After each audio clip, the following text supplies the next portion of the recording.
Regardez 1 million de soldats et jusqu'à quand on va dépenser en bombes, en trucs et tout, on va faire un autre système. On va les mettre avec vos indépendances ou France comme autrement et tout. Voilà le calcul qu'ils ont fait.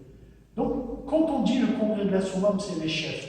Enfin, les chefs ne sont pas élus. C'est-à-dire le chef de la Wilaya 3 à l'époque, c'était Krim. Krim Belkacem. Krim Belkacem, c'était lui qui couvre le groupe avec en 47 qui a pris les armes et tout. Mais après son remplaçant, c'est pas Moujahidine ou les qui ont choisi Arméroche, c'est pas comme ça. C'est le sommet qui désigne c'est toi. Et puis l'autre, il désigne c'est lui. Il y en a un qui est chargé d'Alger, hein, d'un Sibou chargé de la zone de la Kasbah, ou avec Dalouli d'Ammo chargé du nord, ou les Trèves chargés du sud. C'est comme ça que ça marche. C'est-à-dire que ce n'est pas démocratique, ce n'est pas le peuple qui choisit. Et un banana à propos, ça m'en dit le peuple, on parle en général il y a toute une mythologie, une déification d'un banana, notamment dans les milieux berbéristes.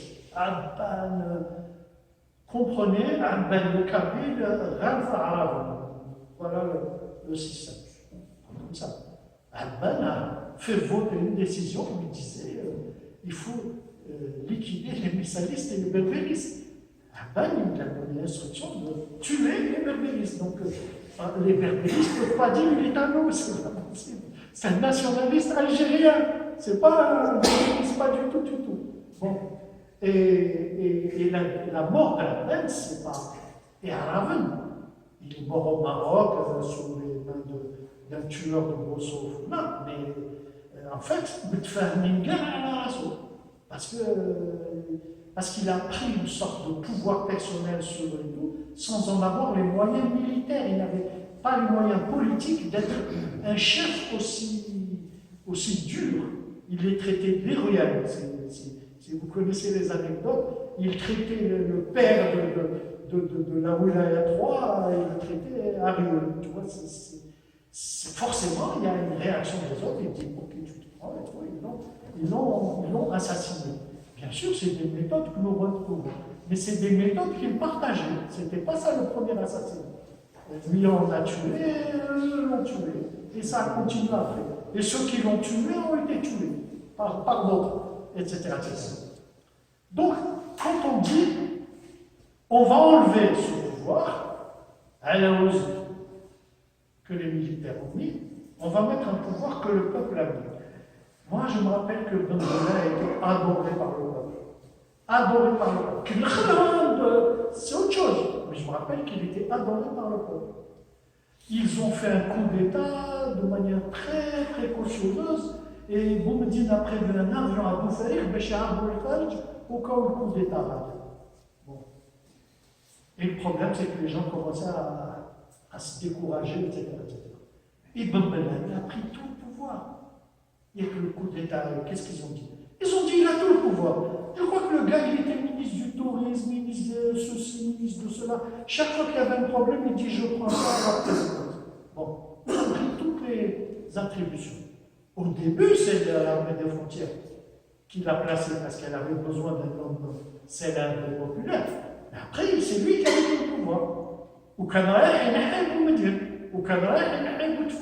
C'est pour ça que déroule le coup d'État. Bon. Boumedine prend le pouvoir. Boumedine, c'est un militaire, au début. Mais c'est un militaire parce qu'il était à la guerre de libération.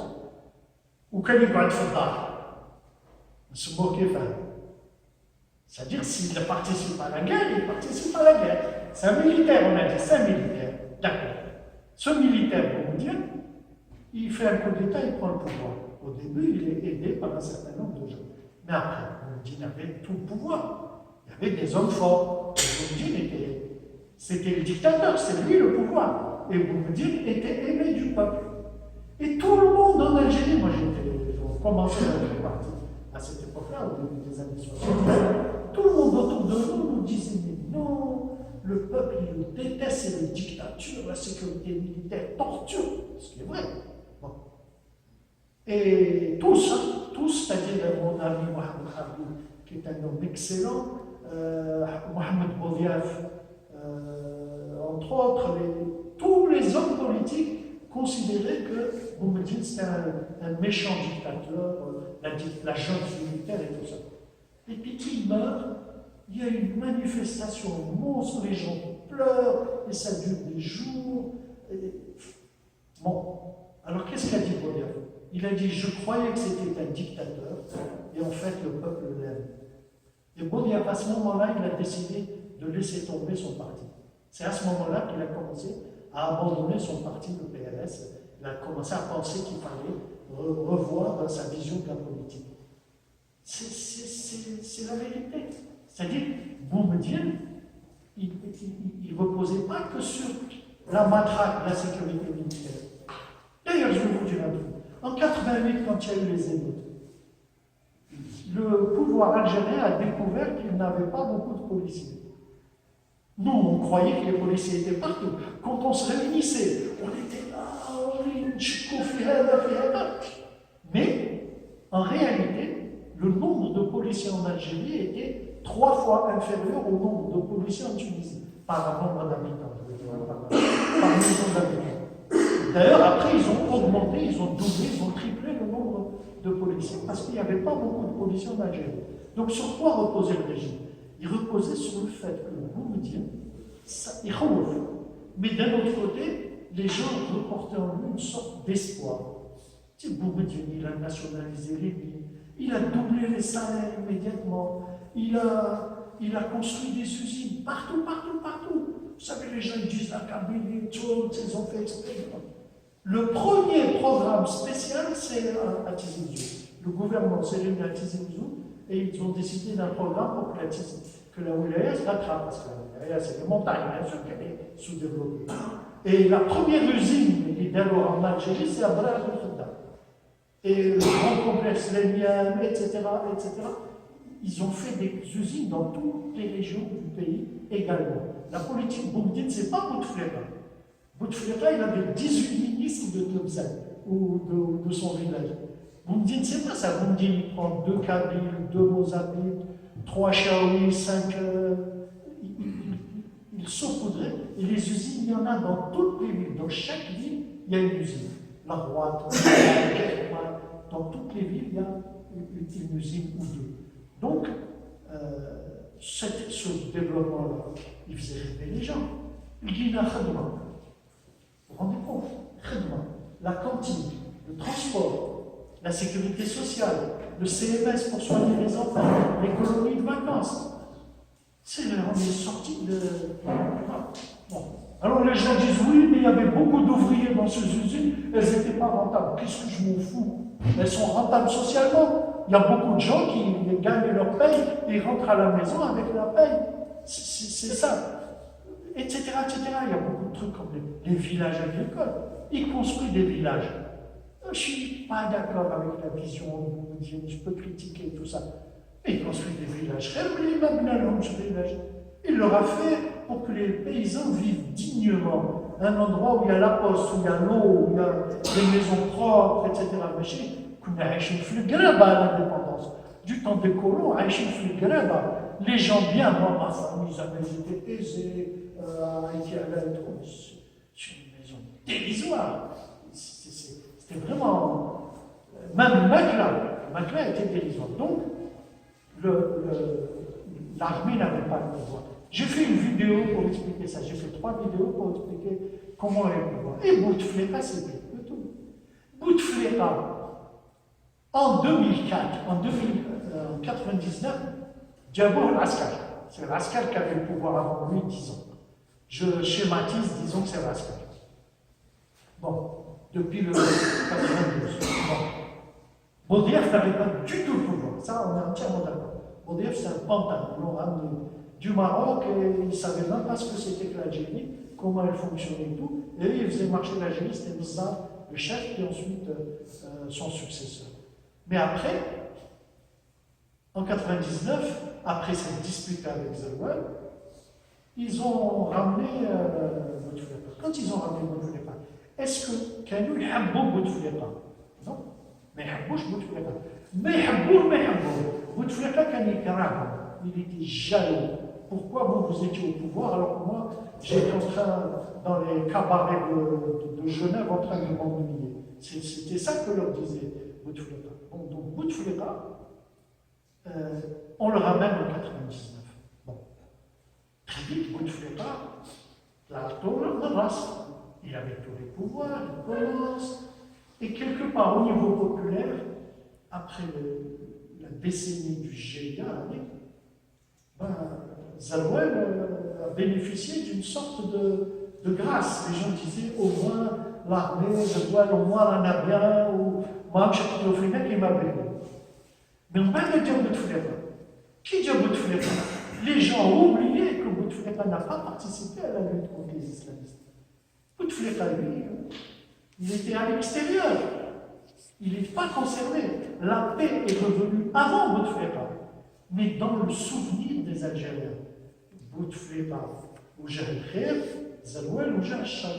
يعني وين كي كنا في الشر في المصيبة في الهم كان وجه زلوال. Donc Bouteflika a bénéficié de cet espoir. On dit au moins avec lui on va être tranquille, au moins on va pouvoir sortir le soir, au moins. Et il y avait l'argent du pétrole qui a permis de faire des dépenses. Mais les dépenses qu'il a faites, est-ce que c'est lui, est-ce que c'est sa politique? Non. Les dépenses qu'a faites Bouteflika, c'est le mouvement populaire de 2001. C'est les grèves générales des pétroliers. C'est les milliers d'émeutes qu'il y a eu à travers le pays.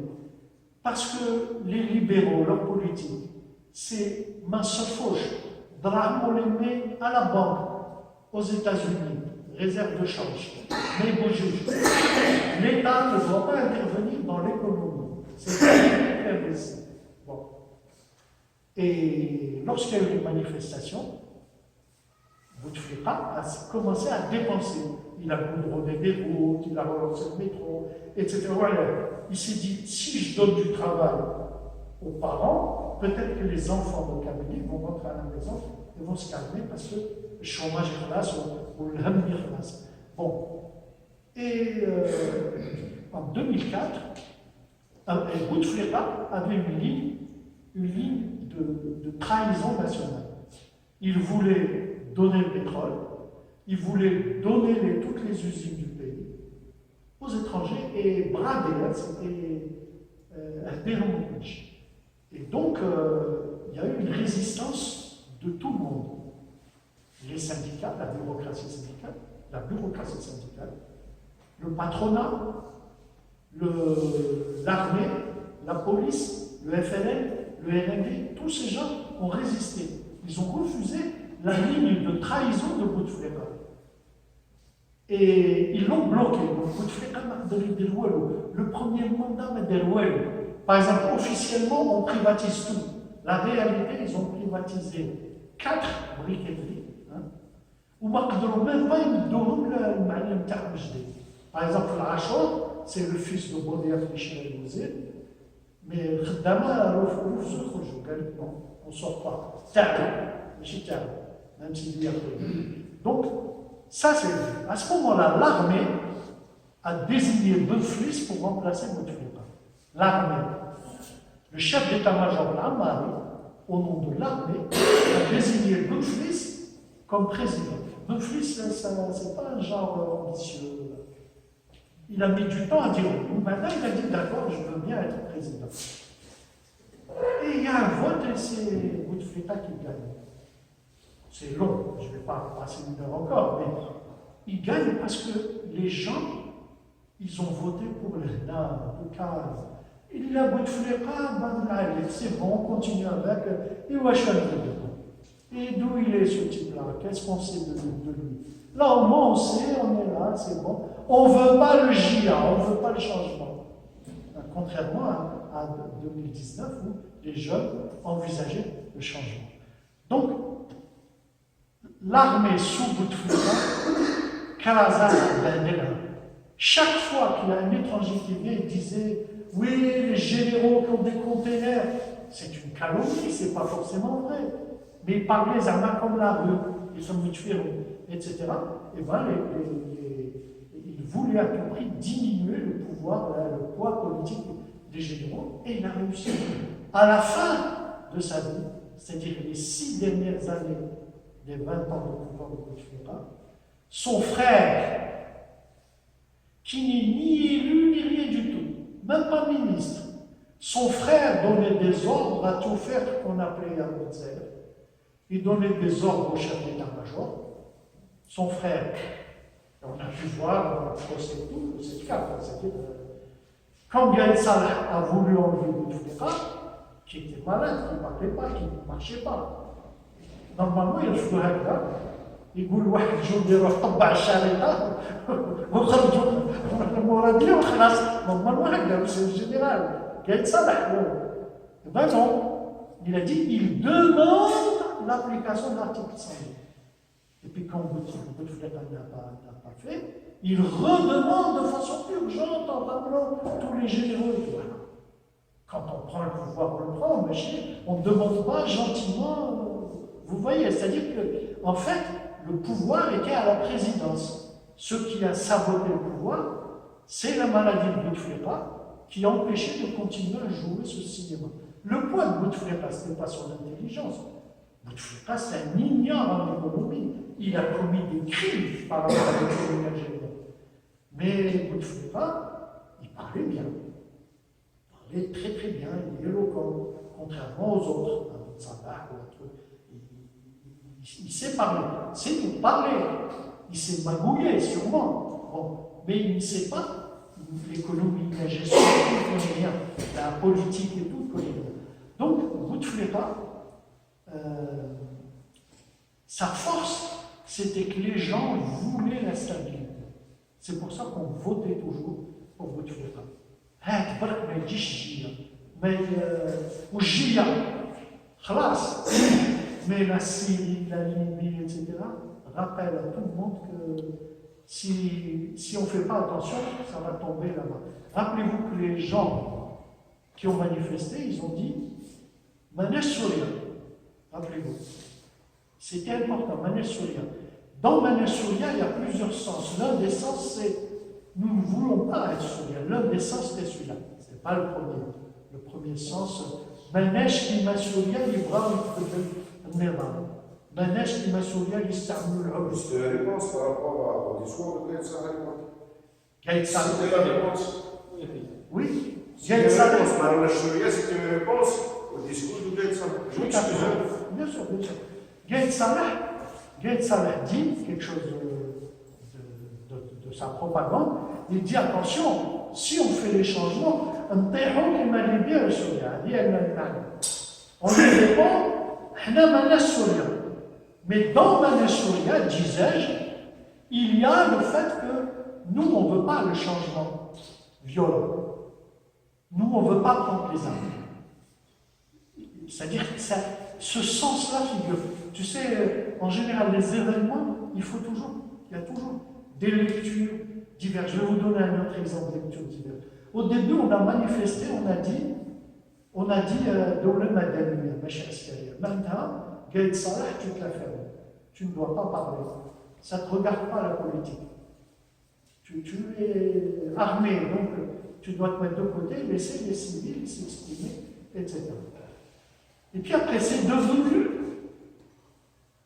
Le pouvoir a toujours été fait par les militaires. C'est devenu progressivement, c'est-à-dire au début, moi je criais ce mot-là, après je ne peux pas le crier parce que c'est clair pour tout le monde, ça veut dire que c'est les militaires qui ont le pouvoir dans ce pays. Il y en a marre des généraux, tout en disant Hawa ou le Djouloud Nasmillah et tout ça, mais il y en a marre des généraux. Et bien ça, c'est pas la vérité, c'est pas les généraux qui avaient le pouvoir pendant 20 ans de Bouteflika, c'est pas vrai du tout. Les généraux étaient favorisés, oui, favorisés comme les Wali étaient favorisés. Tiens, par hasard, dans les affaires, qui c'est qui faisait beaucoup d'affaires? Un général ou un Wali? Un général ou un ministre? Il n'y a pas photo. Qui c'est qui a beaucoup de milliards? Un général ou Haddad ou Tahko ou tout? Ah, ils les ont pistonnés, d'accord, tout le monde sait que le général Touati a aidé Abraham ou que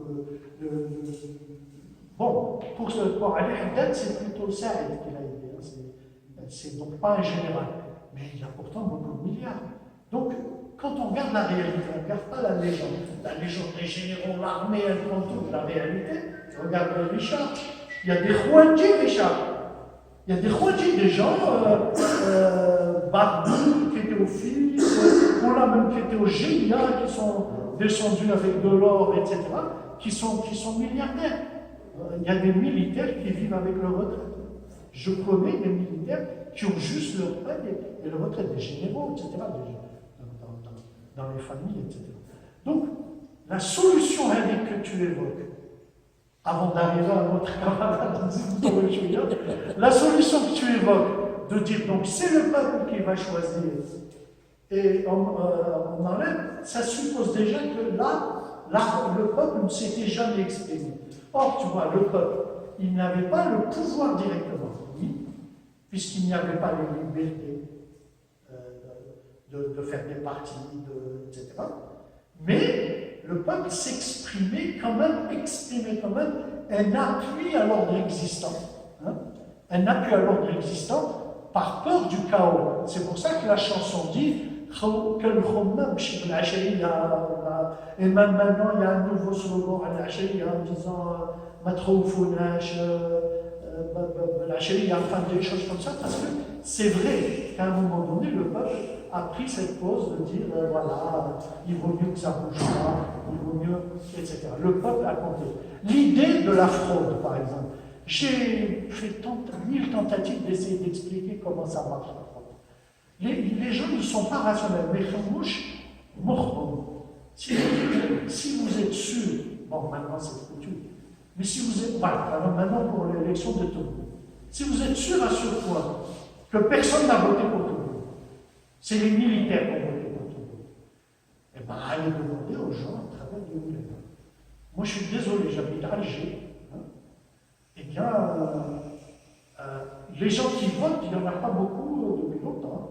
Et d'ailleurs, c'est un phénomène mondial, il y a un désintérêt de la politique depuis longtemps. Et chez nous, c'est assez fort. C'est moins de la moitié qui vote. Peut-être cette fois-ci, moins de la moitié, peut-être. Bon. Mais ceux qui votent sont plus nombreux que ceux qui ont manifesté en mai. Moins nombreux que ceux qui manifestaient en mars-avril. Mais plus nombreux que ceux qui ont manifesté en mai. Il faut demander là, dans les quartiers de circulage, les gens ont voté. Bah, le centre-ville, ils ne te le diront pas, parce qu'il y a une hiérarchie pour le vendredi. Et pendant le vote, il y avait une hiérarchie pour les votes. En Kabylie, s'il n'y avait pas le boycott bien organisé, il y aurait des gens qui auraient voté. Il y aurait une minorité qui aurait voté. Donc, il faut regarder la vraie vérité. Il ne faut pas se raconter des histoires. Alors, en même temps, on dit personne n'a voté, en même temps, se bouffe le Lazare. C'est pas comme ça qu'il faut faire. Si Sbar le existe, ça veut dire qu'il y a des gens qui ont voté. Ou Sbar le c'est une mauvaise façon d'aborder, comme le slogan qui dit c'est honteux comme slogan. Normalement, ceux qui manifestent pour une idée s'efforcent de gagner des gens pour que tout le monde soit d'accord avec eux. Et là, tu insultes les gens qui ne sont pas là. C'est pas du tout de la bonne politique. Les gens qui ont voté, ils ont voté pour des tas de raisons. Ils ont voté parce qu'ils ne voyaient pas où ça allait. Ils ne voient pas, ils ne comprennent pas. Parce que, je veux dire, quand on est un peu intellectuel, on peut dire, voilà, on enlève, il faut enlever le régime, on va faire un vote, et c'est le peuple qui va voter, etc. Mais dans un type de la vie normale, il te dit, كيفاش نحيه وكيفاش نحيه وشكون انت اللي راح تنحيه شكون انت راك خير من Je me rappelle à l'époque du fils, je faisais des meetings et je parlais comme ça, et j'étais contre le fils, et même à la télévision, j'étais très radical contre le fils, mais dans le respect politique. Hein. C'est-à-dire que je ne disais pas, je parle des termes blessants, insultants, comme on en entend ces temps-ci dans les débats politiques, buveurs de pisse de Chanel, je ne sais pas, qui tiennent lieu de débat. Je me rappelle à Annaba, donc il y a quelqu'un qui me dit pourquoi tu critiques le fils, un islamiste. Gary, pourquoi tu critiques? D'ailleurs, il a été chef d'un groupe terroriste, ce type-là, djihadiste. Pourquoi tu critiques le fils? Alors que le fils fait le moral,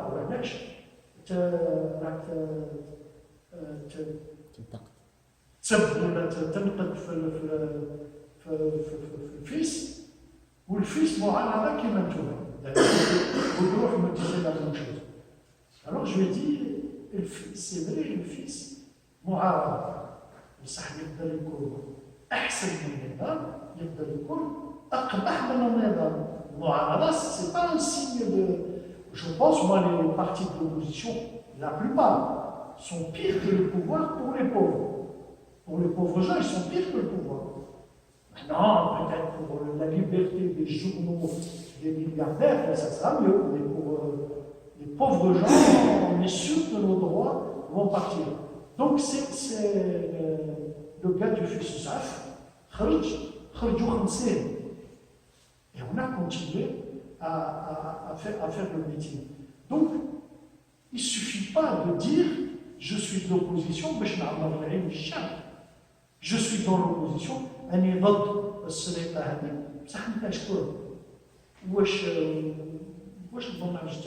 tu proposes quoi? Non, on ne parle pas, pour l'instant on enlève le régime. Dis-nous, qu'est-ce que tu proposes? En quoi tu es différent de tout le monde? Imaginons par exemple le pas de le RCD qui faisait campagne pour, voilà, vous connaissez dans la région, c'est qui a animé Zoubida Assoul qui a soutenu le candidat de voilà, et Louisa défendait Abraham, rappelez-vous, dans ses derniers discours, elle défendait tout fait, cet honnête homme, elle défendait Abraham, rappelez-vous, tu vois. Bon, et ces gens-là font mais Abraham, est-ce qu'il permet qu'on fasse un syndicat dans son musée? Non. Donc, est-ce que c'est la liberté vraiment, la liberté pour vous envoyer? Ça va être dur après. Parce que pour l'instant, il y a le régime nationaliste là, qui est dans. C'est pour ça que ça se passe comme ça. Mais lorsqu'il faut nous on va savoir comment ils vont nous traiter, etc. Donc, pour passer à.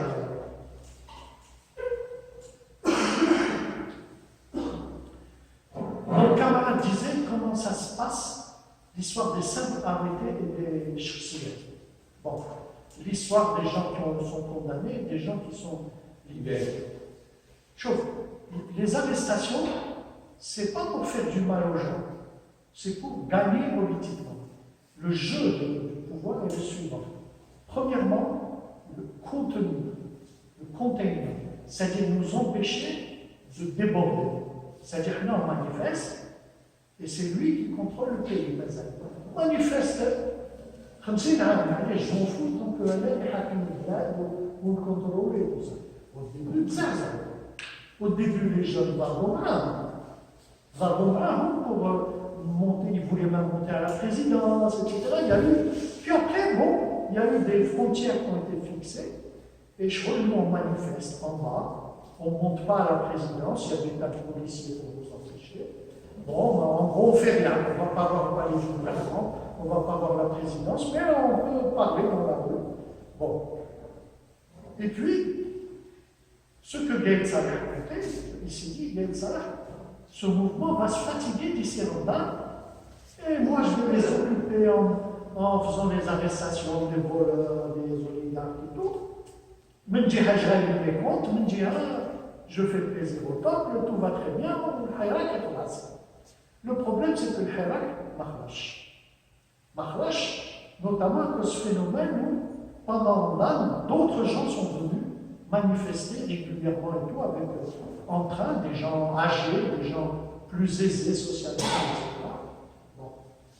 Et à ce moment-là, Gaël Salah a changé de plan. Il a eu comme plan de nous diviser. Donc il a lancé l'opération les KB, ce qui a fâché les Kabyles, qui se sont radicalisés, etc., parce qu'ils étaient insultés, les Ouables, etc., etc. Et en se fâchant, ils se sont séparés des autres régions. C'est-à-dire les autres régions n'étaient pas vexés quand on leur disait Zohar, puisque ce n'est pas eux les Zohar. Tu vois, ils n'étaient pas vexés quand on leur disait France Sahara et Michel et Comité, puisqu'on disait ça au Kabyle. Donc, les autres, ils étaient tranquilles. Ils exagèrent, etc. Voilà ce qui s'est produit. Ils ont aidé le mouvement à être sur le wahda, moitié-moitié, ils ont divisé. Bon. Et au niveau des manifestations, les manifestants du début, bon, et ben là, il n'y a pas eu de campagne pour eux. Parce que pour que j'ai le droit, moi, à presque 70 ans, de manifester tranquille, hein, avec une bouteille de vinaigre dans mon sac et c'est tout, hein, pour que j'ai le droit de manifester tranquille, de Didouche, de Louis Dade et tout ça, pour que j'ai ce droit-là, il a fallu que des jeunes se bagarrent avec la police, se fassent arrêter par la police, se fassent blesser par la police, etc. Ces jeunes-là, il n'y a pas eu de comité des détenus. Il n'y a pas eu d'avocat présent à leur procès. Ils ont été jugés sans avocat, ce qui est même contraire à la loi. Normalement, ils ont droit à un avocat d'office ou un truc comme ça. Ils ont été jugés sans avocat. Par exemple, tout le monde a vu la vidéo des jeunes au-dessus d'un fourgon de police avec un poste, faire un bal, hein, quand le policier, quand il veut un spray de gaz lacrymogène, bon, et donc les deux jeunes sont montés dans la police. Est-ce que vous savez que ces jeunes ont été condamnés pour tentative d'homicide, c'est-à-dire tentative d'assassinat, hein, et qu'ils ont eu 7 ans de prison, un truc comme ça. Hein? 5 ans. Tentative d'homicide. Ils ont été relâchés, c'est ça. Ils ont peut-être été relâchés maintenant. Je parle de. Mon information date d'avant qu'on les relâche. Mon information. De toute façon, ils sont relâchés maintenant. Ça fait longtemps. Non, attends. Ces gens-là ont été. Les deux là, ils sont ici, c'est des Kabyles, ils sont dans les gens. Ils ont été condamnés. Regarde ce que je t'ai dit. Ils sont condamnés pour homicide, pour tentative d'homicide. C'est bien ça. Oui, c'est ça. D'accord. Ils ont eu 5 ans, tu es d'accord? Bon, après ils ont été relâchés, d'accord, je te crois, je ne vois pas de raison de ne pas te croire. Mais, donc, ces gens-là, leur maman, on a croisé leur maman il y a un certain temps. Il y a, je ne sais pas, 5, 6 semaines, 10 semaines. On a croisé leur maman dans les trucs de détenus et tout. Elle a dit, personne n'est venu pour votre fils. Ils ont été jugés tout seuls, ni un avocat, ni rien. Alors, au niveau des jeunes du peuple, ils se sont sentis pas considérés. Je vais vous rappeler, à Alger, même les policiers, quand ils t'arrêtent, ils te disent bon, tout va bien, mais ils ont le droit de manifester. Au moins, ils vont à la police, la police, ils manifester. Donc, le minimum, c'est de demander la libération, non pas des détenus d'opinion, des détenus du RAC, des détenus du mouvement. Bon. Alors, le pouvoir a lancé l'opération Drapeau, c'est pour diviser. L'opération Drapeau, donc Tangloha, etc., à des moments dans les négociations, puisque les drapeaux c'était destiné à nous diviser, et du coup ça prenait des otages. Les gens, après, les partis qui demandaient le pouvoir d'Irak, là où ils demandent la libération pour pouvoir discuter avec le pouvoir. Donc, Ghetsal a dit un truc incroyable. Il a dit non, ils ne seront pas libérés. Et ils n'ont pas été libérés, rappelez-vous. Et ça a duré, il y a des années qui ont été libérés. Ces jours-ci, il y a des années, ça fait vraiment pas longtemps. Le pouvoir ne retient pas les garder en prison. Ce qui l'intéresse, c'est de bloquer le mouvement, c'est de l'affaiblir, c'est de le réduire. Alors il fait de tout et de rien. Pendant qu'il libère des gens pour donner l'impression que khlas, ça y est, pendant ça, il en arrête d'autres, mais qu'il libère vite. Vous savez pourquoi il y a eu toutes les libérations ces temps-ci? Parce que Ben Salah a été intérimaire pendant 9 mois. Et pendant les 9 mois de Ben Salah, il n'avait pas le droit de faire la grâce. Donc il n'avait pas le droit de vider les prisons. Or, les prisons sont trop pleines. Donc il faut de temps en temps que le président dise « je fais grâce à ceux qui ont, etc. etc. » pour permettre à la prison de gérer la prison. Donc voilà la raison pour laquelle il y a des traitements bizarres, mais ce qui intéresse le pouvoir, ce n'est pas de nous arrêter. Ce qui intéresse le pouvoir, c'est de jouer avec nous, mais de toute façon, quelque part, il a l'initiative. C'est-à-dire, nous, on est la souris et lui, il est le chat. Il nous arrête, il ne nous arrête pas, etc. Il y a des gens, pendant qu'ils libèrent des gens, il y en a d'autres qui leur prolongent la peine, etc. Il y a une autre chose aussi. Les gens qui ont été avec eux, il était possible pour le pouvoir de les inculper de quelque chose de sérieux et de les garder. C'est possible toujours de trouver. La loi de la bourgeoisie, elle est toujours faite comme ça, dans tous les pays du monde. C'est-à-dire, on peut trouver, on va dire, tiens, celui-là, un jour, on l'a vu avec un étranger, quelque chose comme ça, tu vois. Ou là, cette association, un jour, a reçu de l'argent, etc., etc. Voilà, on peut l'accuser de tous les maux, etc., etc. Mais, Romains, ils en sont à la gestion politique des marches. Ils arrêtent les gens, mais ils les libèrent après pour permettre au mouvement de continuer. Tu m'avais dit quelque chose sur le FMI? Est-ce que vous avez bien dit que l'argent pour avancer l'économie? Parce que si on ne connaît pas le FMI. Ah oui, oui. Alors, en fait, l'Algérie n'étant pas endettée, le FMI ne commande pas l'Algérie. Mais l'impérialisme commande l'Algérie, mais pas par le FMI. L'impérialisme fait peur à l'Algérie, il intimide et tout, mais pas par le FMI. C'est-à-dire, le FMI, on obéit au FMI dans la période où on est endetté. Il y a un plan de rééchelonnement avec des conditions et tout. Là, on est 90. Hein? Voilà, en 1994, il y a eu un contrat pour rembourser notre dette. Alors, en échange, le FMI, il dictait des conditions, etc. Et parmi les conditions, à ma connaissance, il y avait même le changement de Premier ministre. Là, nous, on veut un ministre jeune. Ils n'ont pas dit je suis à Taman, mais c'était dans l'esprit. Bon, à l'époque, c'était Reda Malik qui voulait l'enlever parce que c'était un ancien mondial et tout. Il pouvait éventuellement le résister. Donc, le pouvoir algérien, actuellement, a des problèmes avec l'impérialisme. Il chie avec l'impérialisme, il leur fait des cadeaux, mais il a quelques problèmes. Par exemple, les États-Unis interdisent qu'on achète des armes chez les Russes. Tu vois? Or, le pouvoir algérien ne peut pas arrêter d'acheter les armes chez les Russes, parce que toutes les armes anciennes sont russes et qu'on a besoin de continuer.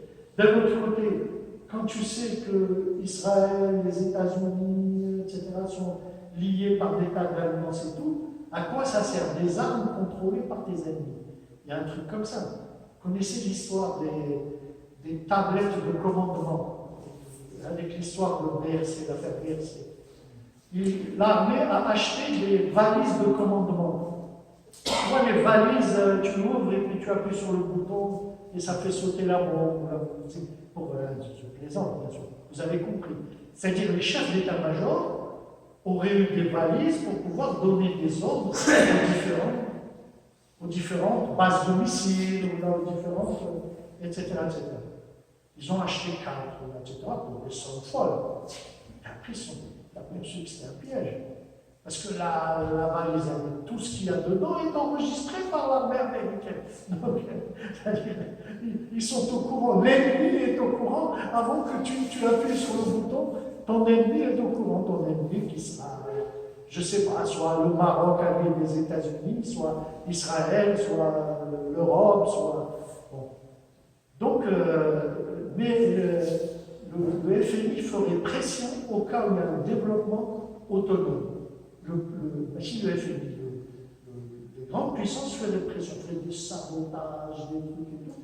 Ce que faisait jusqu'à présent Bouteflika, il leur accorde des cadeaux, et il continue à leur accorder des cadeaux, c'est-à-dire au niveau pétrolier. C'est incroyable. Les on était tout content de récupérer du pétrole pour le gérer nous-mêmes, et maintenant, chaque fois qu'on trouve du pétrole, on cherche une compagnie étrangère pour le lui donner. Je finis sur pacifisme, horizontalité. Tu parlais de pacifisme, horizontalité. J'ai dit, moi, le pacifisme, pour moi, c'est ambivalent. Pour moi, dans mon analyse. C'est une analyse. Une analyse, on peut se tromper. Hein, bon. Dans mon analyse, le pacifisme, il vient de deux sources.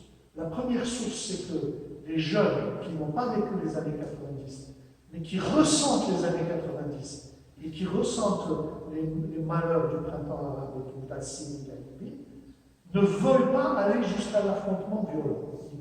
Il y a un refus d'aller, alors qu'il n'y aura pas de transformation, s'il n'y a pas un jour une confrontation. Premièrement. Deuxièmement, le pacifisme, ça fait partie de la stratégie classique des changements de gouvernement, des changements de régime de la CIA, des Américains. Ils ont un système de la révolution pacifique et tout, qui consiste à paralyser un pouvoir et après, les pressions étrangères permettent d'achever l'enlèvement du pouvoir à l'équipe qu'il a. Et donc, il y a des gens qui ont contribué à ça, des ONG, des gens qui ont l'air gentils tout plein tour, mais pour moi, qui sont pires pour le pouvoir que le pouvoir pour moi. L'horizontalité, c'est une qualité et c'est une immense faiblesse.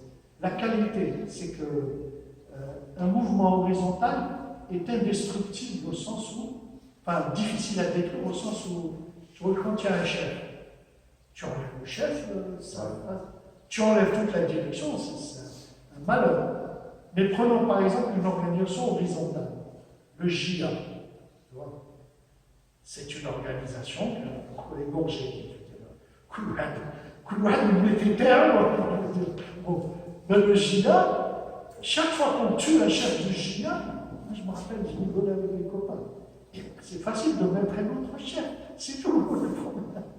Ils enlèvent un chef, il y a un autre chef, il y a un autre chef, c'est tout, c'est pas compliqué. Un chef du JIA, c'est pas un gars qui doit avoir une formation particulière, etc. Il y a des règlements de compte entre les sous-chefs, il y en a un qui monte chef. Bon.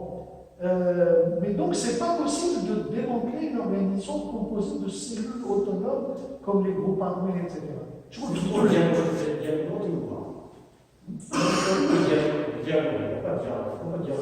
voilà. Bon, mais c'est-à-dire le problème, c'est que quand tu as l'horizontalité, tu ne peux pas t'organiser, tu ne peux pas te fixer des objectifs, tu ne peux pas dialoguer, tu ne peux pas avancer en fait. Tu ne peux pas avancer parce qu'il faut quelque part centraliser, aller dans un sens, dans un autre, arrêter, je ne sais pas, se donner des objectifs. Non, si j'ai dit dialoguer, c'est le pouvoir. C'est le pouvoir ne peut pas dialoguer. C'est comme ça. Même le pouvoir a ce problème. Mais nous aussi, on a besoin d'être organisé. On veut changer le pouvoir et on n'est pas organisé. C'est quand même. Moi, ce que je disais dans ma vidéo, je disais, c'est possible. C'est possible si nous, on a un doula. يعني نبنوا دولة في المجتمع. رانا ثورة. الثورة نتاعنا remplace le pouvoir actuel. Mais ماناش ثورة. Et pour l'instant, on n'avance pas vers la ثورة. Il y a un mouvement populaire formidable, sympathique, tout ce qu'on veut, etc. Mais l'horizontalité a arrangé ceux qui voulaient parler à notre place. Ça les a arrangés. Si tu entends toutes les vedettes, Bouchachi et compagnie, l'un après l'autre, ils disaient il ne faut pas s'organiser, il ne faut pas s'organiser. Maintenant, ils envisagent de faire un congrès du Hirak pour se faire déléguer pour représenter le Hirak. Je veux dire, maintenant, vous représentez une minorité, et de toute façon, qui vous a délégué pour faire un congrès du Hirak? Votre congrès représentera qui? C'est ça le problème. D'ailleurs, les gens du parc, ils espèrent fusionner avec les autres, tous les partis, les trucs et tout, pour faire un gros machin désigné. Donc, là, ils ont le droit d'aller discuter avec le pouvoir. Cash Blaisa. Le pouvoir, ils vont discuter de Cash Blaisa. Discuter avec le pouvoir, c'est pas, ils n'en ont pas de compétences. Je termine rapidement sur la gauche, l'émiettement de la gauche. C'est-à-dire, à mon avis, à moi, le PST, que j'ai animé, dirigé pendant 40 ans, GCR, PST, eh ben, il a fait des choses formidables. Mais il n'a pas réussi à être le grand parti socialiste de travail. Bon, j'ai mon analyse et tout, mais les jeunes ne peuvent pas imaginer, mais on a eu des milliers de travailleurs qui nous contactaient, qui venaient nous voir. On a été incapable de les organiser, de les faire rentrer dans le parti, d'en faire une force agissante dans la société. Bon.